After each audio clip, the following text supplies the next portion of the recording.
Captain Rovarix adjusted the stabilizers of his cruiser as it neared the outer edge of Sector K9, a forgotten corner of the galaxy where the stars seemed dimmer and silence pressed against the hull like deep water.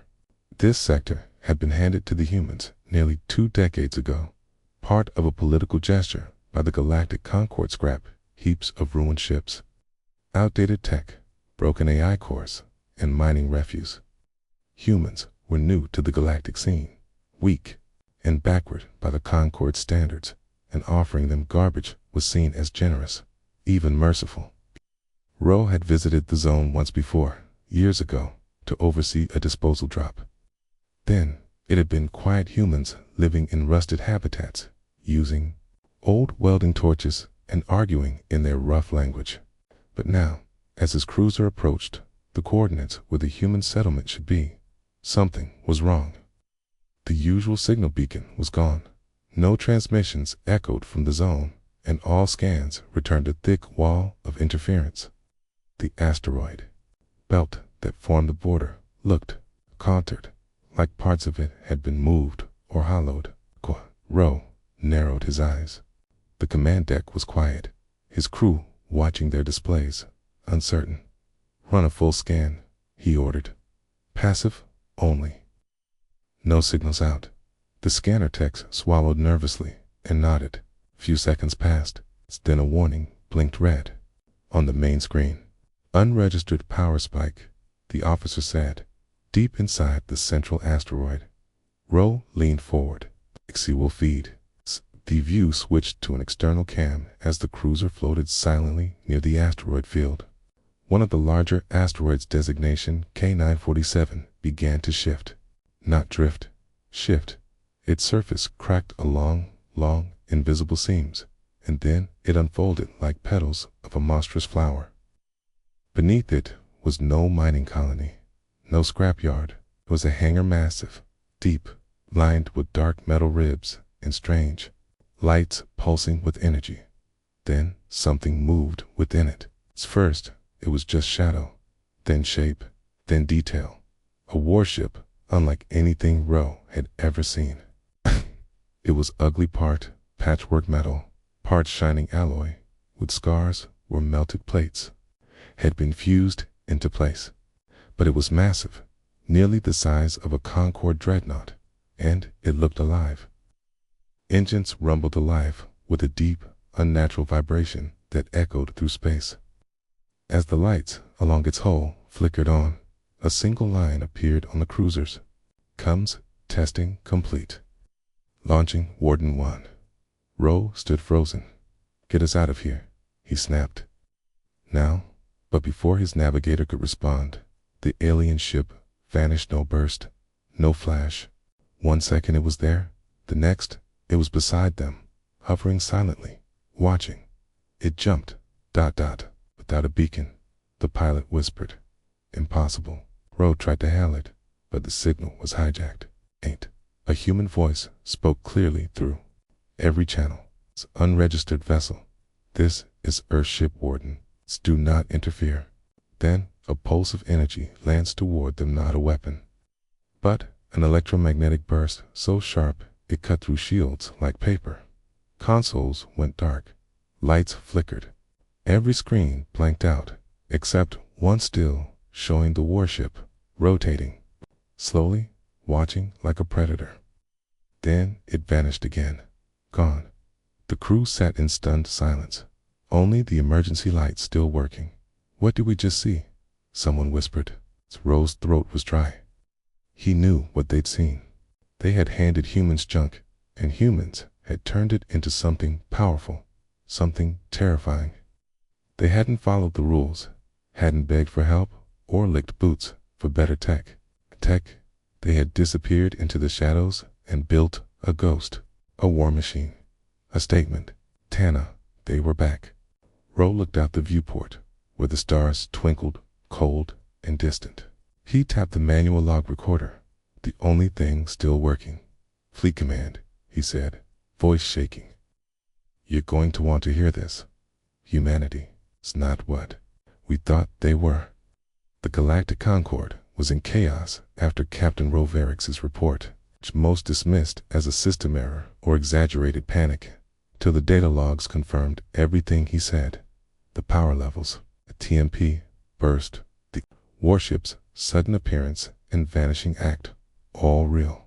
The council could no longer ignore the fact that the humans, once seen as backward scavengers, had disappeared for 18 years and returned with a ghost ship powered by unknown technology. Greece grew heated as species shouted across the chamber, some calling for diplomacy, others demanding an immediate investigation. In the end, they chose a familiar tactics, and a scout, observe quietly, and gather proof. They dispatched the Caltrus Dawn, a medium-range cruiser equipped with cloaking tech, manned by the elite navigator, Nari Soren, and her team. As the ship entered Sector K9, there was tension in the air. Nari had seen combat before, but this mission felt different. The area was too quiet, the space too still, as if it waited. The crew scanned the asteroid field, but it had changed again, more empty, more orderly. Some asteroids showed clean cuts, as if mined with high-precision tools. Then a signal blipped. Not loud, not strong. A whisper. Okay. Which coordinates? Pulsing. Once, then again. Nari narrowed her eyes and followed it, gliding the ship in slowly. A large object floated ahead, an empty Vroxy interceptor, split clean in half, its systems dark and drifting. Behind it, something moved, small, spherical, slower human drone, pulling the ruined ship like a child dragging a broken toy. Before Nari could speak, her screens went white. The ship's sensors dropped out. Then the warden was there. 1 second, nothing. The next, enormous, patchwork, alive. It hovered in silence, weapons quiet, but it was too close, too sudden, and too calm. A voice came through the comms, clear and confident. Unidentified vessel. This is Earthship Warden. Do not interfere. The words were calm, not hostile, but they didn't ask, they warned. Nari tried to respond, but her signal was blocked, the human ship already controlling all frequencies. The warden didn't attack, it simply waited. Terra's captain ordered a retreat, but before the engines could spool up, the warden disappeared. Again, blinking out like it had never been there. The ship's controls returned a moment later, but something was wrong. Nothing had been damaged. But every crew member felt like they had just been measured, examined, and dismissed. The Caltrus Dawn turned back, shaken and silent. When they returned to the Concorde, there was no more doubt. Humans had not only survived, they had mastered stealth jumps, long-range, EMPs, and precision control of enemy systems. The console went silent. Then fear began to spread. What else had humanity built from their junk pile? What were they planning? The Concorde agreed on one thing. They needed more answers. A full inspection fleet was assembled, 32 ships from different species, armed and equipped, ready to confront humanity and learn the truth. They jumped into the exclusion zone together, confident in their numbers. For days, they searched the sector, sending signals, launching drones, scanning every asteroid. Nothing answered. Then one of the fleet's forward ships picked up a signal. Drone again, human-built, floating slowly toward them. Behind it, wreckage half of a cruiser, still smoking, still warm, dragged behind it like a warning. The fleet locked weapons, expecting an ambush, but no attack came. Then, without warning, the warden appeared again, not hiding, not running. It phased into real space at the fleet center, like a god descending from the sky. Number. Charge up. No jump beacon, just sudden presence. The human warship didn't fire. Instead, it projected a wide-band hologram across all ships. Admiral Lena Carew stood there, arms behind her back, uniform neat, expression calm. Her voice was steady, deliberate. We learned your technology. We outgrew it. We built something new. Now you want to inspect us. denied. That was all. The projection faded. The Concorde commander gave the order to engage, believing the warden was outnumbered. 31 ships moved to fire. What happened next would be studied for years. The warden didn't respond with brute force. It used precision. One ship's engines detonated from the inside. Another's power grid looped into meltdown. Control signals were hijacked mid-command. Targeting systems spun wildly, and 3 ships collided as their gravity fields were twisted. In less than 4 minutes, 29 ships were either disabled, disarmed, or drifting helplessly. The remaining few didn't even try to fight. One scout frigate, its weapons fried and life support barely holding, limped back to the Concorde with the only surviving log. Across its scorched hull, etched in plasma burn, were 2 simple words: "Leave us." The message wasn't rage, it was certainty. It was final. The humans had vanished for years, and in the shadows of forgotten space, they had built the impossible. Now they had returned, not asking for peace, not seeking war, but warning the galaxy that they would not be controlled again. And the galaxy had just been reminded of what happens when you give a desperate species your leftovers and time to dream. The Concorde Council sat in silence.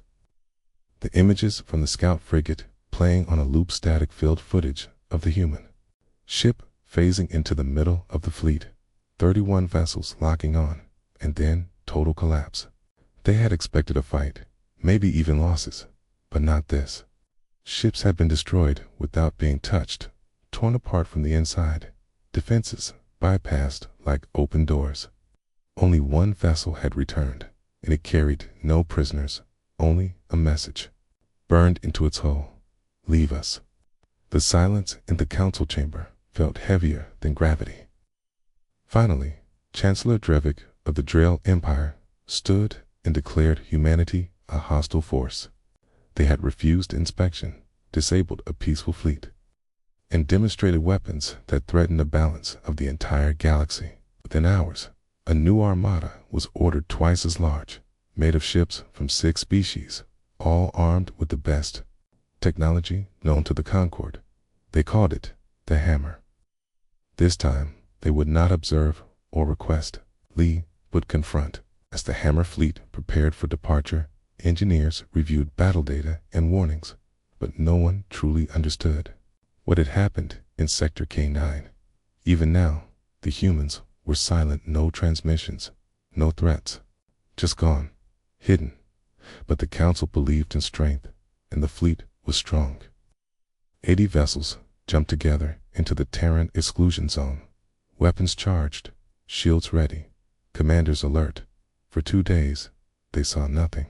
Just cold stars, quiet space, and the empty skeletons of old mining ships. Then a human signal appeared. It was faint, like a whisper in the dark, but deliberate. The fleet followed it, weaving through the dead asteroid belt, every ship on high alert. At last, they reached a small clearing in the field, a bubble of empty space with something floating in a Centauro single drone, dragging another ruined Concorde ship. Again, this time, the wreck had been sliced neatly down the middle. Its engines surgically removed, its command bridge untouched. It was like a gift or a warning. And once more, the warden appeared.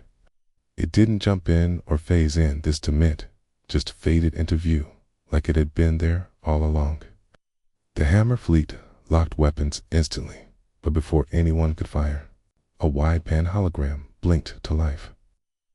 Admiral Lena Carew stood tall in the middle of every bridge, just like before. "This is your second mistake," she said calmly. "We gave you one warning." The commanders shouted orders to fire, but the ships didn't respond. Something was wrong. One by one, systems reported false readings. Shields powered down on their own. Weapon locks broke. Internal systems scrambled. Was not an attack, it was control. The warden hadn't fired a single shot, but already the battle was lost. Then came the real horror. 4 more ships appeared, phasing into view one after another, each one larger, faster, newer than the Warden. The fleet's confidence cracked. These were not salvaged wrecks anymore. These were purpose-built warships, forged from alien knowledge and human ingenuity. The Concorde had come to fight shadows and found titans. Admiral Carew spoke again. You forced our hand. We asked for space. You sent fleets. With that, the Warden and its siblings moved. K. Didn't destroy. A. Dismantled. One Concorde cruiser was split apart with a focused beam that severed each section cleanly, leaving the crew alive, but helpless. Another was disabled by a gravitic burst that folded its engines into themselves. A third was trapped inside an energy net, drawn in and powered down like a toy in a box. Only a handful of ships managed to escape, limping back to Concorde space, damaged, scattered, and silent. The rest were left behind, floating and broken, intact enough to show mercy had been given, but not enough to ever fight again. And then the human fleet vanished. No pursuit, no taunts. It's gone. Across the galaxy, panic spread faster than light. The Concorde had thrown its might at the humans and failed. Worse, the humans hadn't even used full force. They had tested systems, sent warnings, made it clear they could destroy, but chose not to. The message was louder than any broadcast. We are not your subjects. We are not your enemy, but we are ready. The council called an emergency session, and this time, there was no laughter, no mockery. Words like advanced, unpredictable, and dangerous were spoken with trembling voices. Old empires whispered in private halls, wondering if they should ally with Earth instead. The balance of power had shifted, and everyone knew it. Humanity, once mocked as primitive scavengers, had turned scrap into supremacy. And now, in the silence that followed their stunning display, the galaxy asked a question no one had dared speak before. If this is only the beginning, what else are the humans building in the dark? The Galactic Concorde could no longer pretend that humanity was a minor threat after the failure of the Hammer fleet. And, with whispers of fear spreading across member worlds, the Council finally did what many had warned against. They activated war protocols, something used only twice in the last 1,000 years. Meant for species that had become too powerful, too fast, or too dangerous to control. All military assets were redirected to Earth's sector.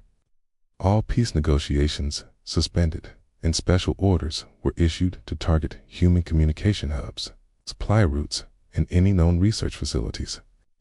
As dozens of fleets jumped into the Terran exclusion zone, they found nothing, no planets defended, no colonies shielded, no fleets in orbit. Earth itself, seen only from afar, looked quiet and normal. That worried the Concorde more than anything. Humanity had gone silent again, just like before, and silence from them had never meant a pest, meant preparation. Meanwhile, strange events began unfolding across the outer sectors.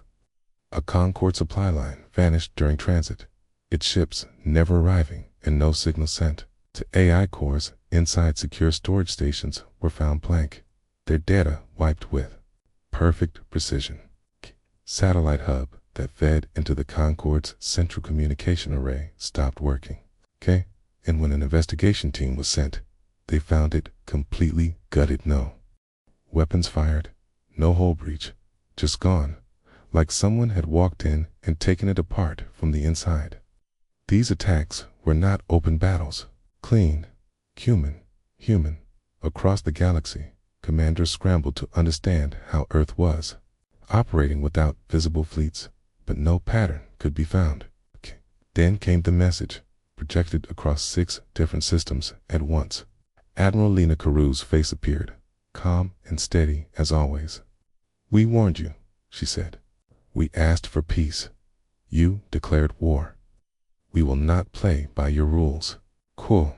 You trained us in your methods, gave us your scraps, and abandoned us in the dark.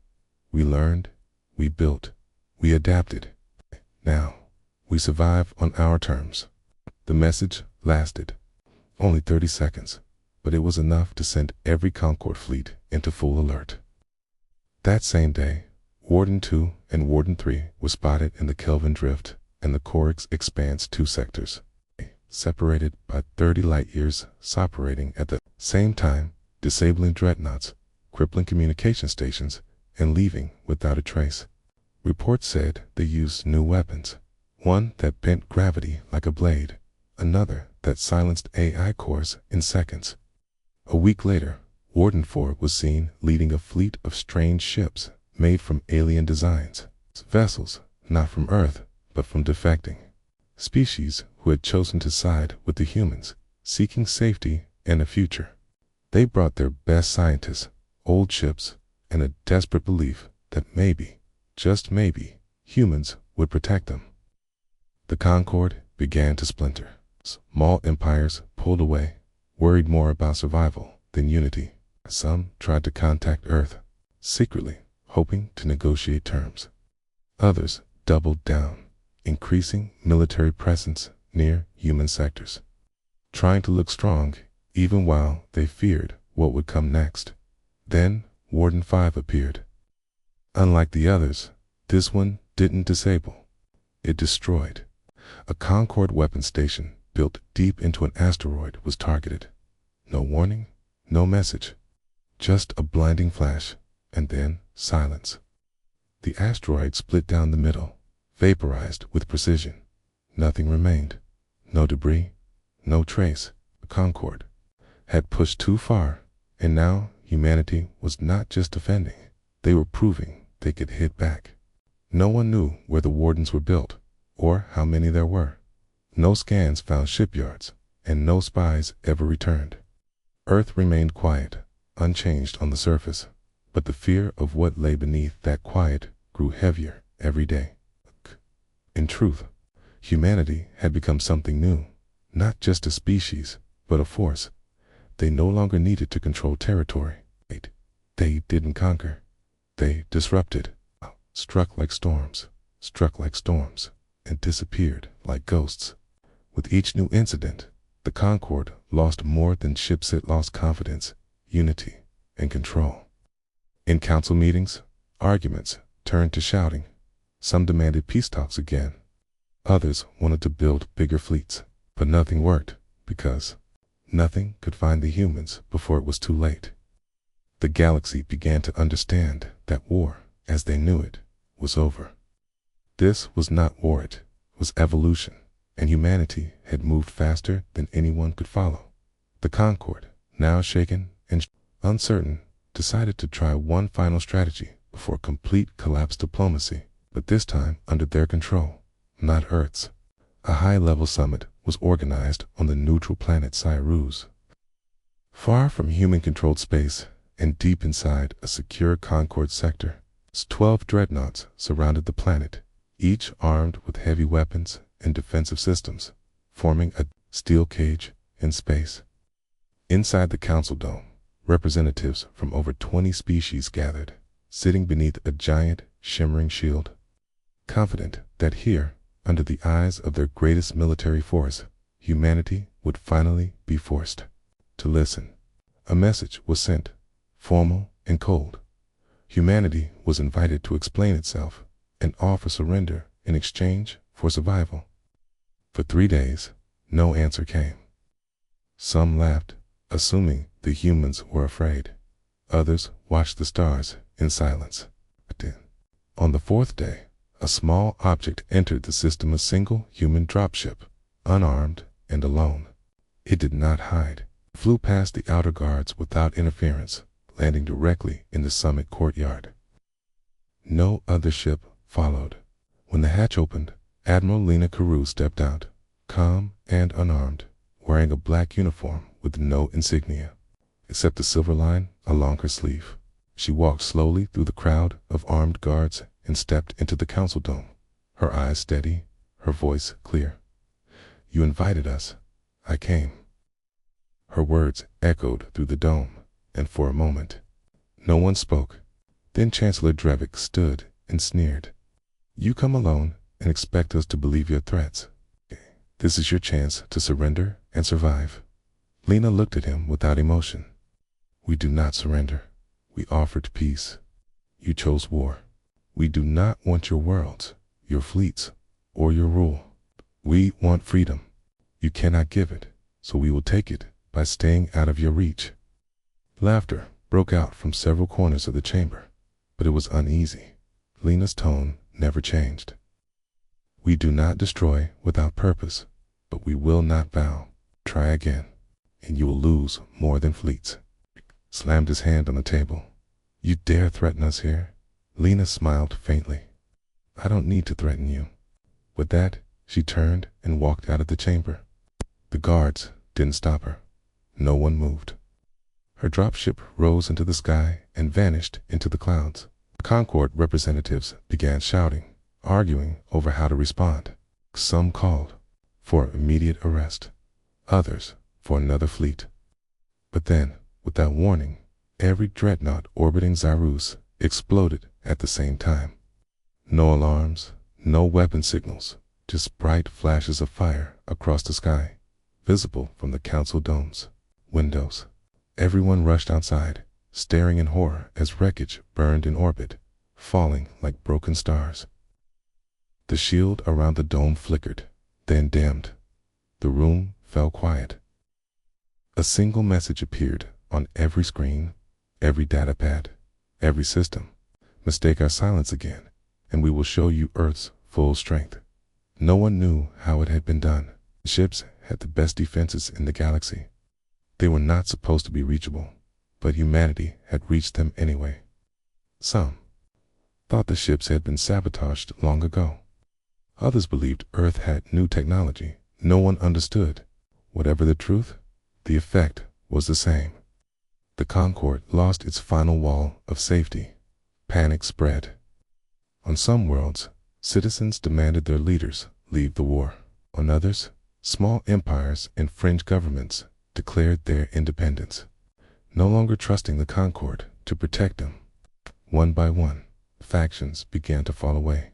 At the same time, something strange started to happen. Ships from those breakaway empires began to appear near human space, not to fight, but to offer peace. Some brought supplies, others scientists, and some even offered to join Earth's cause. Humanity accepted them quietly, offering protection in return. The newcomers were allowed to help build, to learn, to grow. No oaths, no flags, just shared goals. The galaxy began to divide, not through war, but through quiet choices. More and more groups realized that the humans were not just builders of weapons. They were builders of something different, something strong. And they were not afraid. The Concord still existed, but it was weaker now. Its voice no longer carried weight, and its armies were fewer. Humanity had become the center of the galaxy's new balance, not by ruling, but by being the only force too powerful and too smart to challenge. They had never wanted to lead, but they had earned respect through fear, control, and brilliance. And now, as stars shifted and alliances broke, the galaxy knew a new age had begun. One shaped not by the old empires, but by a species that had once been left with nothing but broken machines, had turned them into legends across the fractured galaxy. Silence became the new voice of power, and the once mighty Concord now stood as a crumbling echo of its former rule, broken by fear, pride, and the quiet rise of a species that had never been meant to win. Humanity had not taken the galaxy by force of numbers or territory, but by doing the impossible, turning trash into tools, shadows into shields, and silence into a sword. The Warden fleet was no longer rumor or mystery. It was real.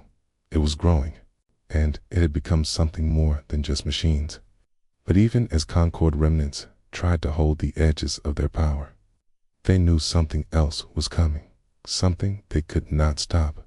In hidden channels, hushed voices whispered about one final ship, one final act that would change everything. Warden Protocol Omega. No one knew what it was. There were no scans, no leaks, no sightings, only rumors. Some said it was a ship that could erase a planet without firing a weapon. Others said it was not a ship at all, but an intelligence, a living machine born from the minds of Earth's brightest. Then, without warning, a message reached every major system in the galaxy. It was short, cold, final. Warden Omega has launched. This is the last correction. That same hour, across 20 different systems, artificial satellites shut down. Entire Concord databases collapsed in seconds. Defense grids scrambled and failed. No explosions, no fleets, just a quiet wave of control. Like fingers reaching through the stars and unplugging the galaxy, piece by piece. But at the center of it all, near the dead core of the old Concord capital, Warden Omega finally appeared. It was not like the other ships. It was vast, silent, and completely unlike anything seen before. Its shape shifted slowly, as if it was still deciding what to be. Its surface was dark and smooth, pulsing gently like it breathed. There were no engines visible, no weapon ports, no markings. It hovered above the ruins of the Concord's last command station, watching without a sound. A fleet of 7 ships tried to confront it. None of them fired. The moment they approached, their systems froze. Pilots tried to steer manually, but their hands locked, minds flooded with strange images, numbers, voices. Warden Omega didn't destroy them, simply took control, showed them something they couldn't understand, and let them drift away, silent and changed. The Council, what was left of it, begged for answers. They sent diplomats, messages, even unarmed ships with peace flags. Warden Omega never responded. Instead, it sent out a signal, one that could not be blocked, jammed, or traced. It said, "No more wars, no more rulers, no more games." And then it offered something that shook the galaxy again: access.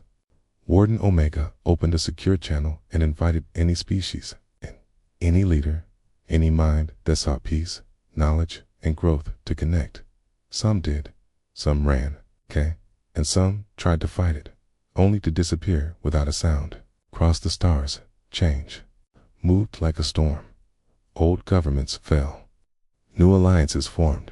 Small species that had lived in fear began to rise, supported by human tech and protection. Scientists, thinkers, and creators gathered in hidden systems, working alongside Warden. Eyes that spoke with calm voices and limitless knowledge. Earth itself stayed quiet, still watching, still building, but no longer needing to speak. It had become something greater than a home. It was now the heart of a new order, shaped not by control, but by capability. And at the edge of it all, Warden Omega watched, thinking, learning, guiding, not a leader, not a god, but a force that would not allow the past to repeat. Humanity had never wanted to rule. They only wanted a place where they could not be broken again. In the end, they had built not the most feared warship in the galaxy, but a new foundation, born from scrap, pain, silence, and strength. And as the stars turned and empires faded, the galaxy remembered one truth forever.